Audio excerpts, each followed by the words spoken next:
Capsule de la semaine numéro 14, la première, pour le cours d'analyse chimique et cristalline. Ce que je vais faire pour cette capsule-ci, ça va y aller en deux temps, du moins pour les deux capsules de la semaine. La première des choses, c'est que je vais expliquer, comme je l'avais mentionné précédemment, euh, le deuxième, ce qu'on appelle le deuxième postulat de Planck, qui fait le lien entre les niveaux d'énergie des atomes. On va prendre comme modèle pour simplifier l'explication l'atome d'hydrogène et les longueurs d'onde qui sont émises et associées à l'excitation des électrons lorsqu'on, par exemple, pendant l'analyse par fluorescence X, on sait que les électrons sont excités par la réception de photons incidents. On sait que les électrons ainsi excités par absorption des photons incidents vont quitter l'atome ou du moins acquérir de l'énergie pour augmenter de niveau d'énergie. Et chose importante à considérer, c'est qu'il ne peut pas y avoir de place inoccupée par les électrons. Donc du coup, qu'un électron a quitté une place sur un niveau d'énergie, automatiquement, ça implique aussi qu'un électron situé au départ dans une couche supérieure puisse redescendre d'un ou plusieurs niveaux pour aller occuper la place laissée libre. Et l'électron doit se débarrasser de la quantité excédentaire d'énergie. La manière dont il va se débarrasser de l'énergie excédentaire pour lui donner le droit d'accéder à une couche d'énergie inférieure, c'est par l'émission d'un photon, d'un morceau d'onde électromagnétique, si on veut, d'une énergie correspondant à la différence d'énergie entre le niveau de départ et le niveau d'arrivée de l'électron. Donc, je vais essayer de montrer à travers une animation ce que ça implique, tout ça, en lien avec la fameuse équation de la première question du dernier examen. L'équation qui est la deuxième loi de Planck, que je vais vous remontrer tout à l'heure, fait le lien entre les deux entre la loi de Planck, justement, et le modèle atomique de l'électron et l'émission d'un photon. Là, je suis en train de chercher, j'ai perdu ici toute une pan de la démonstration qu'il est inutile de présenter. Tout ce que je veux vous montrer ici, c'est dans le cas d'un atome d'hydrogène, vous voyez ce qui est encadré en vert. E représente l'énergie. Donc, le grand E majuscule que vous voyez, que vous avez vu apparaître dans l'équation de la question 1 du dernier examen, représentait l'énergie correspondant à l'énergie d'un niveau d'électrons dans un atome. Donc, vous avez justement un atome représenté de manière très simplifiée à droite. Le cercle vert représente le noyau de l'atome. Et les différents niveaux d'énergie qui sont représentés par des cercles concentriques à différentes distances du noyau. Vous avez le premier niveau, le deuxième, le troisième, le quatrième qui sont représentés ici. Ce qu'il faut savoir, c'est que les physiciens ont découvert à la fin du 19e siècle que les électrons étaient situés sur des niveaux d'énergie et que pour chaque atome, il était possible de connaître la valeur de ces énergies en électronvolts. Donc le EV, ça veut dire électronvolts. Dans le cas de l'atome d'hydrogène, c'est important de spécifier que l'équation encadrée vert n'est valide que pour l'atome d'hydrogène. Ben, la valeur de l'énergie en électronvolts, elle est fonction uniquement du niveau. Et le 13,6, c'est une constante. Et si on prend le chiffre de 13,6 et qu'on le divise par le numéro du niveau, on a la valeur de l'énergie du niveau en question. Donc c'est un chiffre négatif ici. Donc le niveau d'énergie le plus bas, c'est le niveau le plus près de l'atome. Donc l'électron est à son plus bas niveau d'énergie lorsqu'il est le plus près du noyau. Donc, si on veut, dans le cas de l'hydrogène, connaître le niveau d'énergie au premier niveau, lorsque l'électron est sur la première couche, son niveau d'énergie est de 13,6 divisé par 1 au carré, donc moins 13,6. Donc, E1, vous voyez bien en jaune, c'est moins 13,6 électronvolts. Si on veut aller connaître le niveau d'énergie de la couche juste au-dessus, le niveau 2, ben on prend 2. On fait 13,6, moins 13,6 divisé par 2 carré, ça fait 4. On a donc la valeur de 3, moins 3,4. Donc, moins 3,4, c'est un niveau d'énergie supérieur. Là, je vous rappelle, ce sont des signes négatifs. Donc, moins 3,4, c'est plus élevé que moins 13,6. Et ainsi de suite. Donc, jusqu'au 6e niveau, qui est le dernier. Donc, si on fait moins 13,6 divisé par 6 au carré, donc 36, ça fait moins 0,38 électronvolts. Donc, maintenant, excusez, j'ai pas appuyé au bon endroit encore une fois. J'en étais ici. Si je fais avancer un petit peu plus loin l'animation, si l'atome est excité, et donc, par exemple, si les électrons reçoivent de l'énergie thermique ou s'ils reçoivent des photons provenant d'une source de rayonnement X, par exemple, donc vous avez les 6 niveaux qui sont représentés ici. L'état fondamental, ground state en anglais, moins 13,6 électronvolts. C'est le niveau d'énergie le plus bas que l'électron peut occuper. Et à l'inverse, le moins 0,38, c'est le niveau d'énergie le plus élevé que l'électron peut posséder dans l'atome d'hydrogène.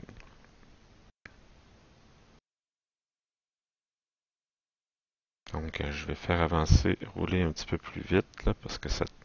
Bon. Vous voyez ici, vous avez, considérons au départ un électron qui est représenté par un petit point rouge juste en bas. Si l'atome d'hydrogène est excité, s'il reçoit de l'énergie thermique ou bombardé soit par des électrons, soit par des photons, et que l'électron reçoit une partie de cette énergie-là, mais ça va lui permettre de grimper de un ou plusieurs niveaux. Comme par exemple ici, de grimper de moins 13,6 à moins 0,85 électronvolts.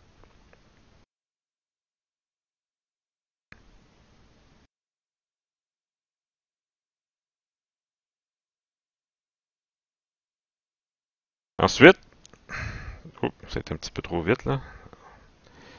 L'électron va redescendre. Et là, il y a plusieurs combinaisons possibles. Dans sa redescente, l'électron peut repartir du niveau 4, qui est à moins 0,85, et descendre au niveau moins 1,5, juste en dessous, comme la flèche l'indique ici. Mais pour ce faire, il doit se débarrasser d'un excédent d'énergie. Donc la différence d'énergie entre 1,5 et 0,85. Donc le calcul est aisé à faire mentalement. Là. Si on fait 1,5 moins 0,85, ça fait 0,65 électronvolts. Donc l'électron, passé de la quatrième à la troisième, doit se débarrasser. Oups, j'ai oublié de peser sur pause. Voilà, doit se débarrasser de 0,65 électronvolts. Ensuite, l'électron peut partir de la troisième, redescendre à la troisième, à la deuxième, c'est-à-dire, et se débarrasser d'un autre excédent d'énergie, et ensuite partir de la deuxième et aller directement, et aller à la première, le niveau fondamental. Donc, vous voyez que ça implique 3 descentes en 3 étapes, et à chaque fois, l'électron va se débarrasser en 3 coups de 3 différences d'énergie. Et à chaque fois qu'un électron se débarrasse de l'énergie excédentaire, il va le réémettre sous forme de photon qui correspond à l'énergie dont l'électron s'est débarrassé, donc la différence d'énergie entre le niveau de départ et d'arrivée. Donc dans ce cas-ci, la redescente de l'électron du niveau 4 et du niveau 3 impliquerait l'émission de 3 photons différents, de 3 longueurs d'onde différentes. Parce que là, l'électron descend en 3 étapes, avec des différences d'énergie à chaque fois différentes. Mais aussi, l'électron, ce qu'il peut le faire, ça c'est le hasard qui le décide, là. Il peut passer comme la première fois au troisième niveau, du quatrième au troisième, puis ensuite immédiatement redescendre du troisième au premier. Et là, il va libérer un quatrième photon différent des trois autres qui ont été émis précédemment, dont la différence correspond à 13,6 moins 1,5. Donc, l'autre situation possible, c'est que l'électron puisse redescendre. Cette fois-ci, il n'arrêtera pas au troisième, il va redescendre directement du quatrième au deuxième niveau, et ensuite du deuxième au premier niveau. Donc, vous voyez, il y a un autre photon différent, un cinquième différent qui peut être émis, là, la différence entre 3,4 et 0,85. Et finalement, il peut redescendre directement de la quatrième à la première couche, comme ça, d'un coup, avec une différence d'énergie de 13,6 moins 0,85 EV. Donc, vous voyez, il y aurait un sixième photon possible là, dans la situation où l'électron, lors de l'excitation de l'atome, a été porté à grimper au quatrième, et dans sa redescente, donc, l'électron va libérer 6 photons différents. Et on peut connaître, étant donné qu'on connaît les niveaux d'énergie, donc on connaît les différences d'énergie à chaque fois, on connaît les énergies des 6 photons. Et chaque énergie va correspondre à une longueur d'onde ou une fréquence de la lumière propre à l'énergie. Donc là, j'avance un petit peu plus loin l'animation.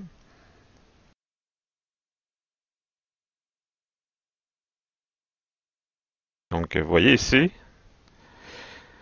par exemple, lorsque l'électron passe de la deuxième à la première, donc il va libérer une quantité d'énergie de 13,6 moins 3,4. Donc, l'énergie qui est du photon, E, est directement reliée à la fréquence que vous voyez ici. H, c'est une constante. On l'appelle la constante de Planck. C'est toujours la même valeur. Elle fait le lien, autrement dit, elle fait une conversion entre énergie et fréquence. Donc, étant donné que H est toujours pareil, donc, si l'énergie change, si maintenant on a un autre transfert de couche, c'est-à-dire au lieu d'avoir de la deuxième à la première, on aurait de la troisième à la première, on aurait donc une énergie différente, donc une fréquence différente. Et puisque la fréquence est égale à la vitesse divisée par la longueur d'onde, donc ici l'électron, lorsqu'il transfère d'une couche à l'autre, il le fait instantanément à la vitesse de la lumière. Donc, C, c'est le symbole de la vitesse de la lumière. Le même C que vous retrouvez, par exemple, dans la fameuse équation de la relativité E égale mc2 d'Einstein. C'est le même C ici, mais il est intégré dans la loi de Planck ici. Donc, remplaçant F fréquence par la vitesse et par la longueur d'onde, donc on a ici le lien, ce que vous avez retrouvé dans l'équation de la question 1 là, qui est ici. Et le E, ce que vous aviez comme E, ben E, ça correspond à la différence entre les deux niveaux. Ici, niveau 2 à niveau 1. Je vais avancer un petit peu plus, là, ici, ça va plus vite. Donc, delta E, autrement dit, qui est E2 moins E1. Donc, N égale à 2, N' égale à 1.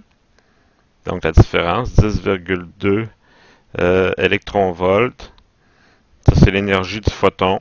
Et avec la loi de Planck, on peut aller en déduire la longueur d'onde en utilisant la constante de Planck et la valeur de la vitesse de la lumière, tout simplement.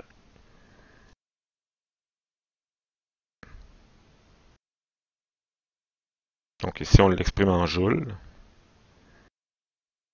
Donc ça fait 1,63 particelle à moins 18 joules, la différence d'énergie entre les deux niveaux aussi.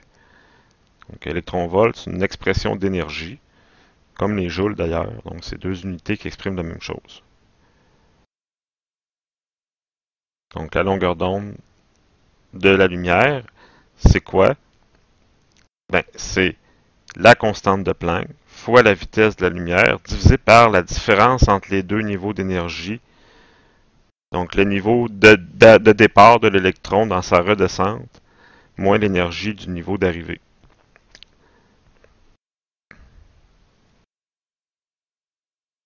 Tout simplement. Voilà. Donc c'est sûr que là, les atomes vont émettre de la lumière. Donc, lorsqu'on fait le calcul, ça donne, dans l'exemple qui est ici, l'hydrogène, lorsque l'électron redescend de la deuxième à la première couche, il émet un photon d'une énergie de 10,2 électronvolts. Et le photon, donc, selon la loi de Planck, ça correspond à une longueur d'onde de 122 nanomètres. Et 122 nanomètres, ben, on est dans les UV. Vous voyez, là, on a 350 nanomètres. Les UV commencent à peu près à 400-410, donc 122, on est vraiment dans quelque chose que notre œil ne peut pas voir du tout, là. Donc, dans les UV.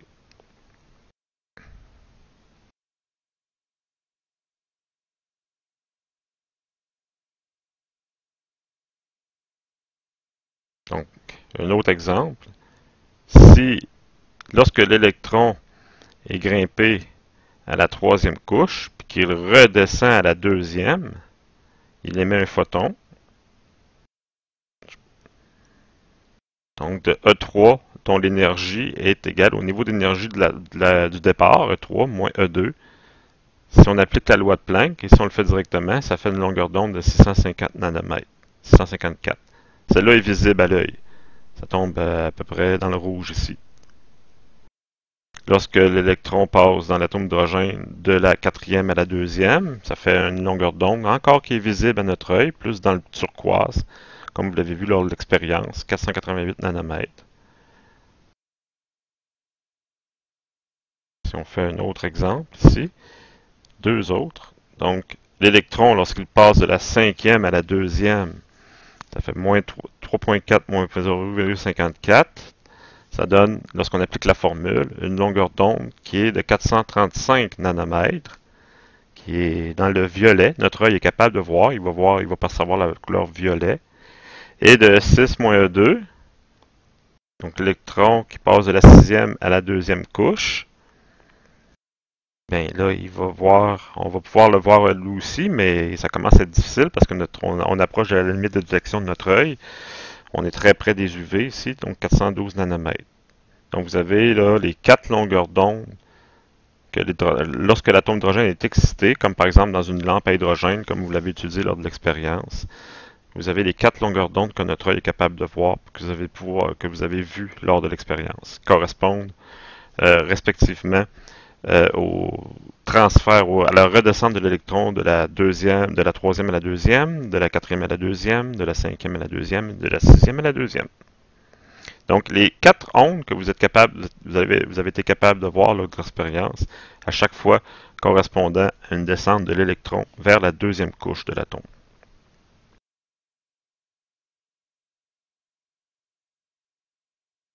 Donc, je pense que c'est pas mal tout ce que je voulais vous montrer afin d'éclaircir la loi de Planck, qui est en lien avec la fameuse première question de l'examen, que je vais vous représenter aux synthèses, que j'ai annulé pour le partiel, mais que je vais vous représenter aux synthèses. Ici, j'ai un petit PowerPoint là, que je vais essayer de vous fournir aussi dans le Léa, qui fait le récapitulatif. Vous voyez l'image que vous voyez ici, que je vais vous faire présenter là, sur un PowerPoint, correspond exactement à ce que je viens de vous expliquer. Donc, les longueurs d'onde qui correspondent au niveau de 3 à 2, 4 à 2, 5 à 2 et de 6 à 2. On appelle ça la série de Balmer. Donc, la série de Balmer, c'est à chaque fois la redescente de l'électron vers la deuxième couche. Les différentes combinaisons qui vont générer les longueurs d'onde visibles à l'œil. Et là, je vous mets l'équation que vous avez vue lors de l'examen, que là, maintenant, vous êtes en mesure de comprendre.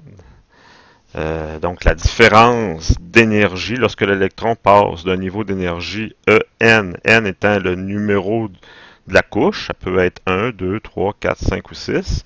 N', c'est le niveau d'énergie de départ. Lorsque l'électron redescend, il est au départ sur un niveau d'énergie N', comme par exemple, pour faire la couleur rouge, l'hydrogène, est parti à n égale 3. Donc, ici, n égale 3, moins le niveau d'arrivée, qui est le deuxième niveau dans les exemples que je vous ai montrés ici, n égale 2. Donc, à chaque fois, l'électron redescend à la deuxième couche. Donc, dans l'exemple, pour la lumière rouge, ben, le niveau n égale 3, comme on l'a vu, c'est moins 1,51 électronvolts. Le niveau d'arrivée, c'est le niveau 2, qui lui est une énergie de moins 3,4. Donc, on fait moins 1,51 moins 3,4. Donc, ça donne la différence entre les deux niveaux. Là. Je ne fais pas le calcul en exemple, c'est trop simple. Là. Vous avez, je pense, compris le principe. On utilise la vitesse de la lumière, qui est de 3 par 10 à la 8 mètres par seconde. La constante de Planck, que je vais vous présenter tout. Oh, je ne l'ai pas ici, j'ai oublié de la mettre. Je vais essayer de vous la présenter tout à l'heure. Donc, la constante de Planck divisée par la longueur d'onde. Donc, on peut en déduire la longueur d'onde. La longueur d'onde qui peut être l'inconnu. On prend la différence entre deux niveaux d'énergie.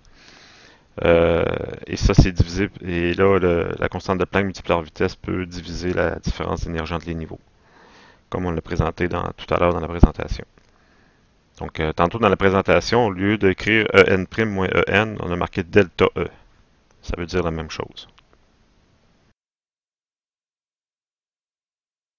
Donc, je vais essayer de vous faire voir le chiffre, la valeur numérique de la constante de Planck. Parce que j'ai comme... Peut-être elle est quelque part. Bon, moi, je vais la vous le présenter à partir d'un fichier à la place. Voilà.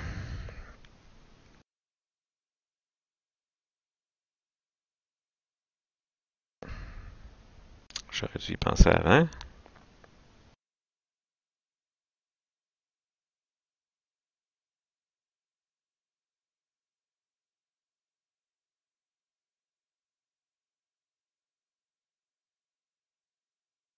Je suis allé dans des exercices d'application ici. Je vais au moins vous la montrer.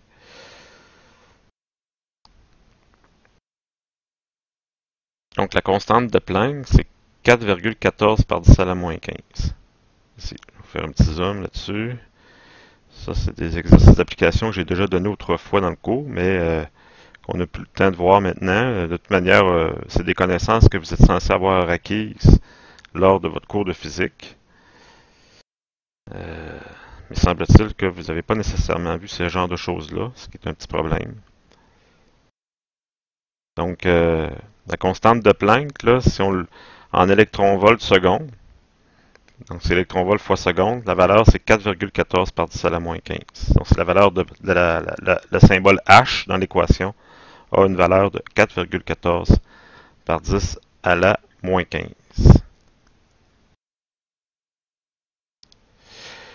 OK, donc j'espère que ça éclaircit un petit peu plus davantage pour vous ce qui concernait la première question de l'examen. Moi, autrefois, dans les examens, je faisais vraiment un calcul, un exemple de calcul. Je demandais vraiment, c'est une application numérique avec des chiffres un peu comme vous le voyez ici. Là. Mais là, dans l'examen, je me suis contenté de vous demander quelle était la signification de chacun des symboles. Maintenant, vous serez en mesure de répondre à la question que je vais remettre telle quelle dans l'examen synthèse.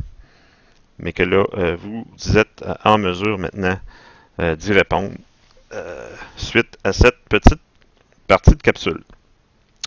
Maintenant, je change de sujet.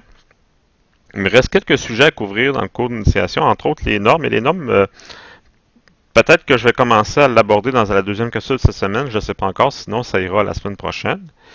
Mais auparavant, j'ai un petit chapitre important à couvrir concernant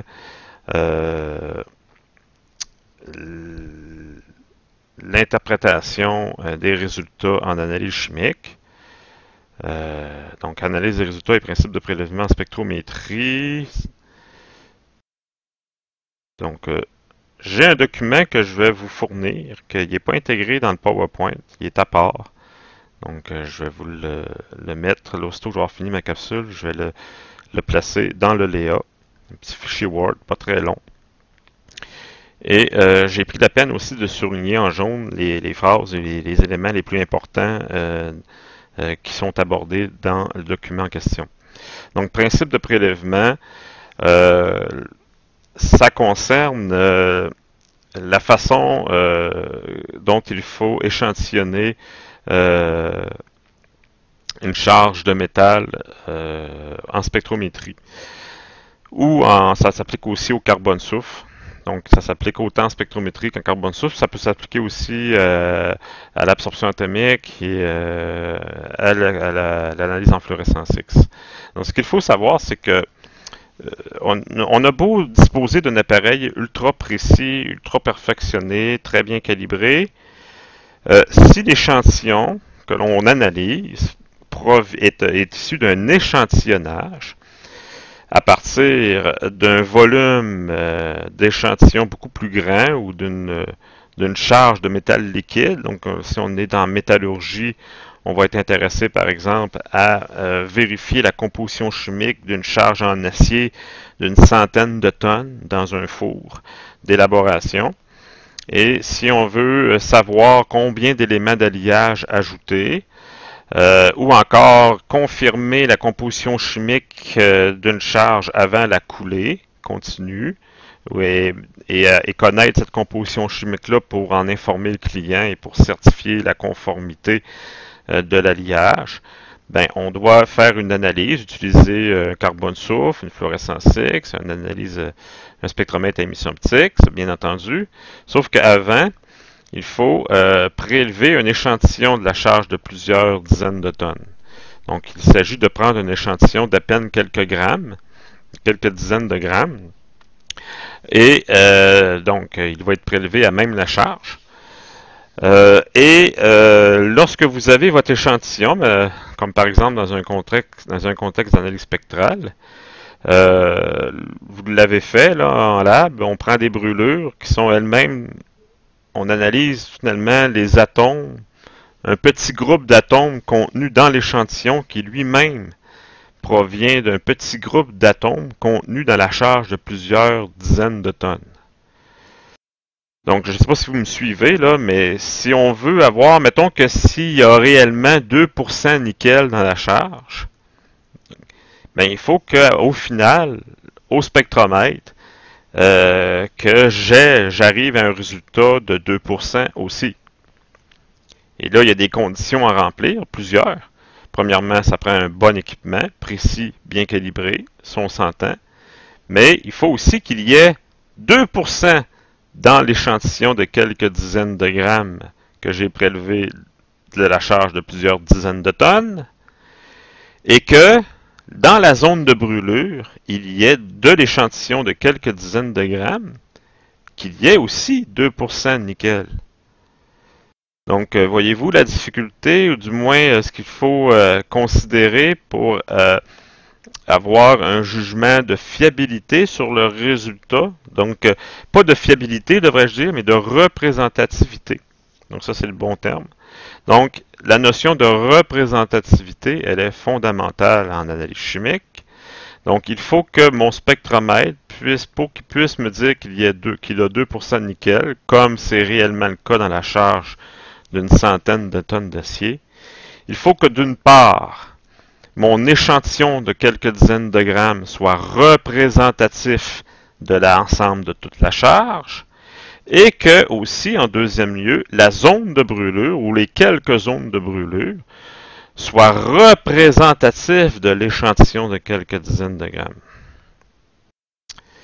Donc, pour que ce soit représentatif, ça implique donc que l'échantillon lui-même, la charge, on n'est pas mentionné ici, mais la charge de plusieurs dizaines de tonnes soit homogène.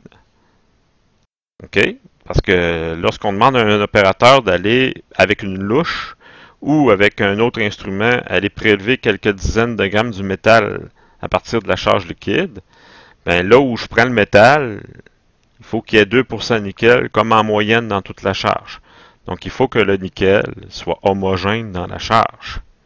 Si j'ai plus de nickel en dessous que sur le dessus, puis que je prends un échantillon sur le dessus, puis qu'il y a en réalité 1,5 nickel sur le dessus, puis 3% nickel dans le fond, ben là, on n'est pas bien parti.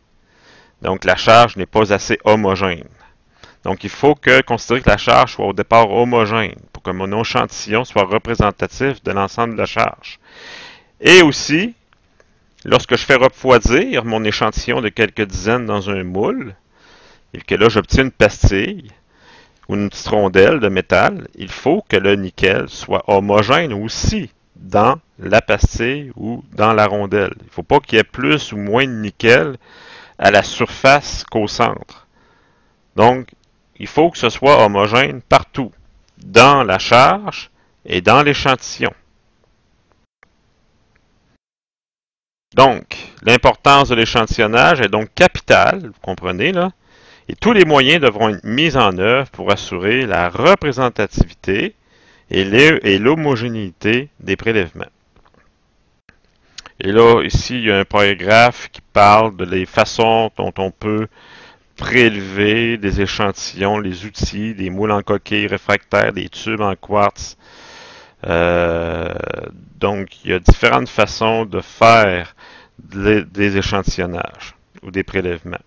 Tout dépendant du type de métal, tout dépendant des températures de prélèvement. Donc, on dispose de différents outils. Là, on parle qu'on obtient, tantôt je parlais de rondelles, ici on utilise le mot médaille. Dans certains alliages, comme les fontes, par exemple, autrefois, les spectromètres n'étaient pas capables d'analyser la fonte grise. Autrement dit, ils n'étaient pas capables de faire rentrer dans l'arc électrique le carbone sous forme de graphite. Donc, ça faisait en sorte que uniquement le carbone sous forme de cémentite était analysable. Donc, lorsqu'on avait une charge qui avait une composition chimique de fonte grise, c'est-à-dire avec des teneurs en silicium élevées, si le refroidissement de l'échantillon était trop lent, on avait une présence de graphite, et donc on était capable d'analyser que le carbone sous forme de cémentite et non pas sous forme de graphite. Donc, on n'avait pas les bonnes teneurs en carbone, c'était toujours trop faible que ce qu'on avait réellement dans l'échantillon. Le truc pour s'en sortir, c'est de s'arranger pour refroidir l'échantillon prélevé très très rapidement. Lorsqu'on refroidit très très rapidement de la fonte avec haute teneur en silicium, qui normalement devrait être une fonte grise, c'est-à-dire qui présente de graphite, donc vous en avez appris un petit peu en liage ferreux, les différents types de fonte. Mais lorsqu'on le refroidit extrêmement rapidement, comme une trempe par exemple, le carbone n'a pas le temps de se former sous forme de graphite, il n'a pas le temps de diffuser pour former du graphite, donc il demeure emprisonné et forme que de la cémentite. Et là, il devient analysable pour un spectromètre de vieille génération. Mais maintenant, depuis une bonne vingtaine d'années, les spectromètres qui sont conçus sont maintenant capables d'analyser autant la fonte grise que la fonte blanche, de sorte qu'on n'a plus besoin de faire un refroidissement extrêmement rapide. Pour faire un refroidissement extrêmement rapide, on utilisait des cuillères en cuivre très épaisses. Le cuivre était un très bon conducteur de chaleur. Et une cuillère très lourde et très épaisse, de manière à avoir suffisamment de masse pour aller chercher, pour absorber l'énergie du métal liquide prélevé le plus rapidement possible, afin d'assurer une grande vitesse de refroidissement. Donc, on avait ainsi de la fonte blanche. Mais maintenant, c'est plus nécessaire. Nos spectromètres au département sont autant capables d'analyser directement une fonte blanche puis une fonte grise. Donc, si on vous parle du transport des échantillons, c'est un peu moins important. Là. Ici, ce qu'on vous dit, c'est qu'en analyse spectrale, l'état de surface de l'échantillon analysé est important. Ça, vous le savez déjà, ça faisait partie du chapitre du spectromètre, donc je répète pas ça. Ici, on parle de quelques détails concernant l'analyse spectrale. Ce n'est pas les choses sur lesquelles je veux vous attirer votre attention. Donc ici, spectromètre, on vous parle que lorsqu'on fait une spectrométrie, il y a une phase d'homogénéisation, une espèce de traitement thermique qui fait une homogénéisation dans la zone de brûlure. Et puis, les atomes sont arrachés du métal et amenés dans l'arc, et c'est ainsi qu'ils vont pouvoir émettre leur longueur d'onde fondamentale. Ça, c'est des choses que j'ai déjà expliquées dans le chapitre sur les spectraux, qu'on répète un petit peu ici. Voilà.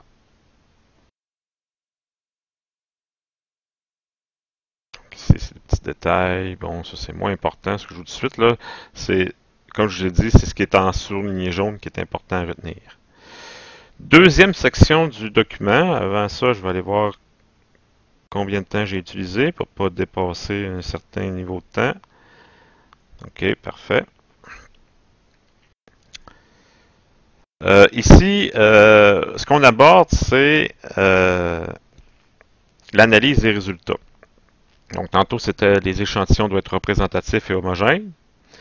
Maintenant, lorsqu'on analyse, on obtient des résultats et on va s'intéresser à deux caractéristiques, mais à trois finalement qualités d'un résultat. On va les évaluer selon la précision, la fidélité et l'exactitude. Donc, les mots fidélité et exactitude sont plus importants ici. Lorsque vous avez une analyse qui est à la fois fidèle et exacte, on peut considérer qu'on a une analyse précise. Donc, la précision, c'est un résumé, finalement, c'est une combinaison de fidélité et d'exactitude. Mais pour mieux comprendre donc le mot précision, il faut aller définir qu'est-ce que la fidélité et qu'est-ce que l'exactitude en analyse. Donc, vous savez qu'on ne prend jamais en spectrométrie au carbone soufre, en fluorescence X, en absorption atomique, il est toujours préférable de prendre plus qu'une analyse. C'est d'autant plus vrai en analyse spectrale et en carbone soufre. Donc, vous remarquez quand vous avez fait les activités de laboratoire, vous avez pris plusieurs brûlures pour avoir un résultat final, donc une moyenne, qui devait être représentative de l'échantillon et donc précise. Donc, ici, considérons la valeur X comme une valeur d'une prise de mesure, donc une brûlure, par exemple, lors de l'analyse spectrale, et on va prendre un certain nombre de brûlures, donc une première, X1, X2, X3, et tout dépendant de la situation, on peut prendre jusqu'à un certain nombre final de brûlures pour considérer que le résultat est précis. Donc, N étant le nombre de mesures. Si la valeur X, c'est la valeur vraie de la concentration. Autrement dit, vous avez un pion, vous voulez en faire l'analyse du nickel en spectro. X, c'est la vraie valeur du nickel qu'on a l'échantillon. Donc, ce qu'on ne sait pas encore. Là. Et puis, on va, avec l'instrument de mesure, on va obtenir des résultats XI qui vont s'écarter de la valeur vraie. Parce qu'il y a toutes sortes d'impondérables à chaque analyse. Il y a les caractéristiques de la machine, les caractéristiques de l'échantillon, les différents événements pendant l'analyse qui vont créer un écart de la mesure par rapport à la valeur réelle. Donc, ça peut être des erreurs accidentelles ou systématiques. Donc, pour compenser pour ces écarts-là, on va prendre plusieurs mesures. Donc, en spectrométrie, on ne prend jamais qu'une brûlure, parce qu'il pourrait arriver que pendant l'analyse, il y a eu une erreur systématique ou accidentelle, plus accidentelle, qui vont faire écarter. Donc, on n'aura pas la vraie valeur. Ou on risque, en tout cas, on admet qu'on est déjà écarté. Mais pour s'en sortir, qu'est-ce qu'on fait? Ben, on va prendre plus qu'une mesure. Donc, on va en prendre une deuxième, voire une 3, même une 4, même une cinquième. Donc, au fur et à mesure que je prends des mesures supplémentaires, la moyenne que j'en retire devient de plus en plus libre d'erreurs systématiques et accidentelles, de sorte que la moyenne se rapproche de plus en plus de la valeur exacte. Donc, autrement dit, pour plus de précision, on va multiplier le nombre de mesures. Aussitôt qu'on prend plusieurs mesures, donc c'est certain que le résultat final va être la moyenne, mais à ce moment-là, on va aussi s'intéresser à l'écart, la dispersion des résultats, qu'on va représenter, si le nombre de mesures est assez grand, par l'écart type. Ici, ce que je vous montre comme exemple, c'est pour vous faire comprendre, c'est la différence entre l'exactitude et la fidélité. Donc, la fidélité, c'est représenté par l'image de gauche. Je vais juste diminuer un petit peu la taille de mon écran. Un instrument de mesure peut être très fidèle. Ça veut dire quoi fidèle? Ça veut dire qu'il analyse toujours la même chose. Donc, par analogie, c'est un peu comme si vous jouez aux fléchettes dans un bar. Là, vous avez la cible. Là, le but du jeu est ça pourrait être de viser la cible, le centre de la cible le plus souvent possible.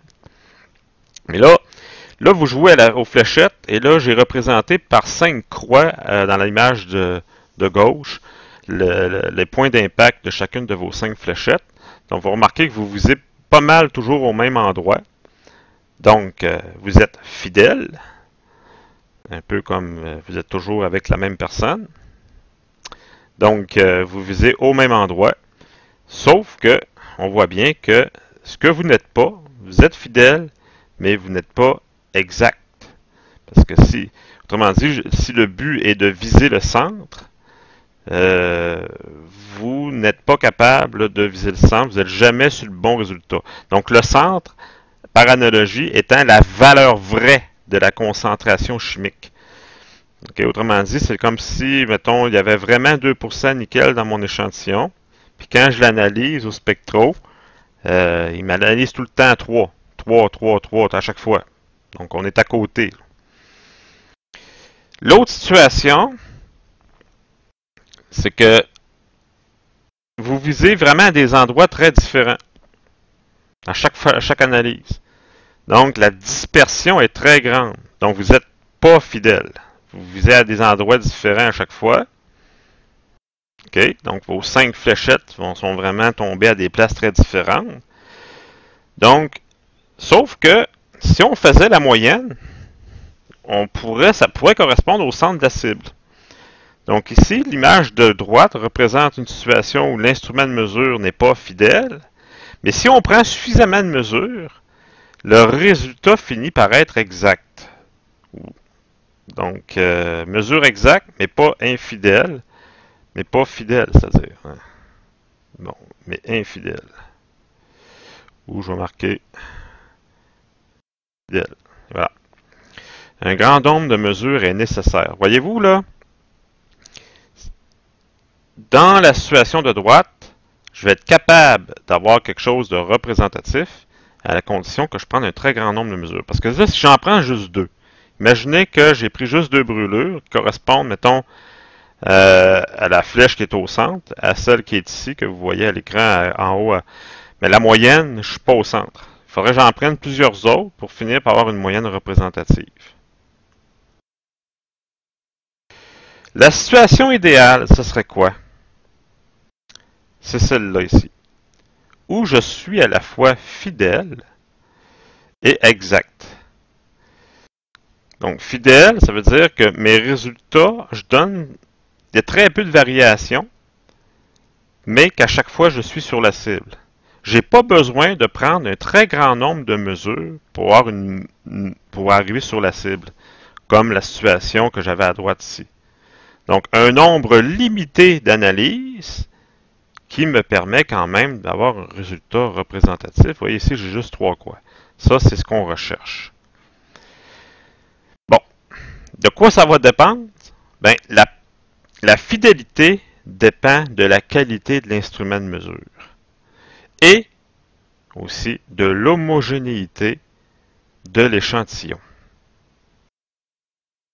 OK? Donc, un appareil bien entretenu, qui n'a pas de défectuosité, et un échantillon bien préparé et homogène. C'est ce qui va me permettre d'avoir les meilleures conditions telles que représentées ici. Qu'est-ce qui peut causer un manque de fidélité?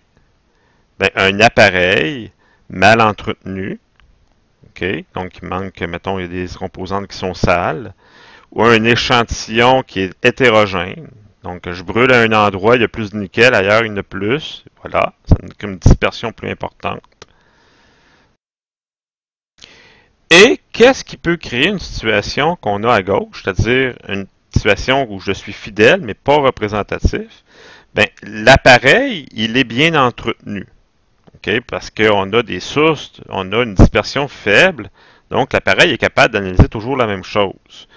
Sauf que là, il me vise toujours à côté, donc ça indique, puis du point de vue de l'échantillon, ça a l'air bien. L'échantillon est homogène parce qu'il me dit toujours la même chose.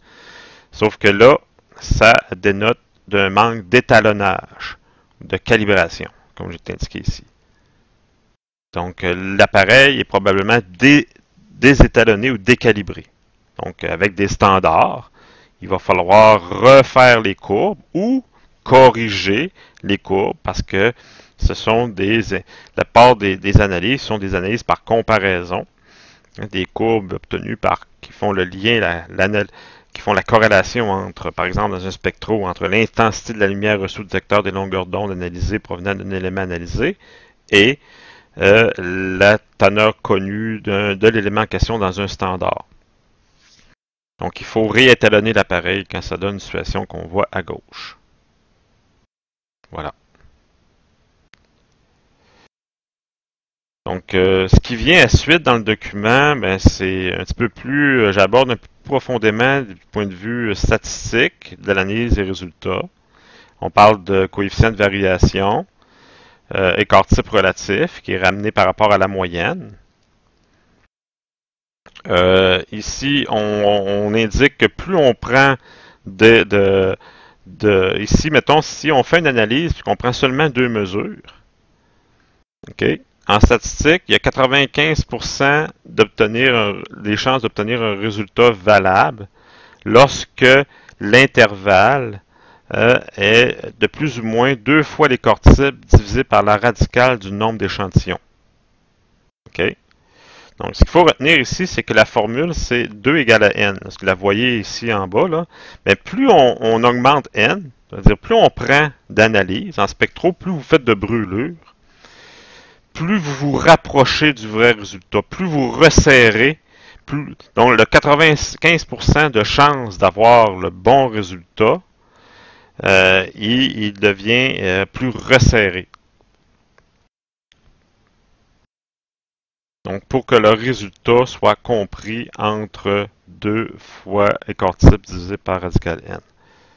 Donc, mais c'est pas des choses, là, à l'examen, là, je ne poserai pas des questions à ce niveau-là.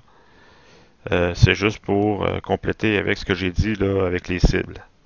Et puis, il y a un autre, finalement, on va finir avec la notion de limite de détection, qui est la teneur la plus faible qu'un appareil est capable de mesurer de manière fiable. C'est ce qui représente la limite de détection ici. Donc, on peut estimer les limites de détection de manière mathématique à partir d'analyses. Donc, ce que je vois ici, là. Donc, si, mettons, le D étant l'écart, la somme des écarts entre deux analyses divisé par deux fois le nombre d'échantillons pris, la radicale de tout ça peut nous donner une estimation de la limite de détectabilité d'un appareil. Mais ça non plus, là, je ne poserai pas de questions là-dessus dans l'examen. Voilà, je pense que j'ai réussi à dire ce que je voulais aborder pour cette section-ci, pour cette capsule-ci. Donc, la prochaine capsule concernera les différentes normes des différents appareils. Je vais commencer par la norme sur les spectromètres à émission optique. Je vais consacrer une capsule là-dessus pour cette semaine, la deuxième capsule de la semaine.